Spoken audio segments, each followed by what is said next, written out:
সকাল সকাল ডাবের জল খেয়ে বেরিয়ে পড়লাম বাড়ি যাওয়ার জন্য। আর আজকে জানো তো কৃষ্ণনগর হয়ে বাড়ি ফিরছি।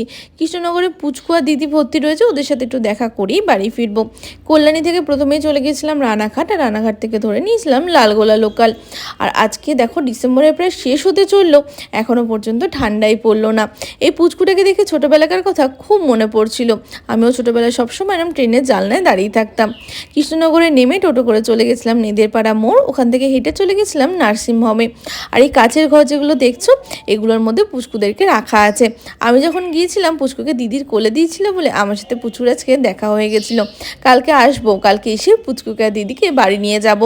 ওখান থেকে বেরিয়ে টোটো করে চলে এসেছিলাম ঘাটে। আর এরকম পড়ন্ত বিকেলে নৌকায় চাপতে না আমার ভীষণ ভালো লাগে। এখন জানো তো যাত্রীদের জন্য বড়ালঘাটের টোটোওয়ালাগুলো লোকাল লোক নিতেই চায় না। দাদাই আমাকে বাড়ি পর্যন্ত ছেড়ে দিয়েছিল। বাড়ি ফিরে দেখি মিঠি এখানে খুব সুন্দর করে ক্রিসমাস সাজিয়েছে।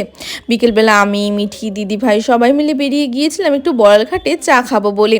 ফেরার সময় একটুখানি পোড়ামাতলায় গিয়ে এত আজকে কপালটা ভালো ছিল, গিয়ে দেখি মায়ের এখানে আরতি হচ্ছে। অনেক দিন পর মায়ের আরতি দর্শন করলাম।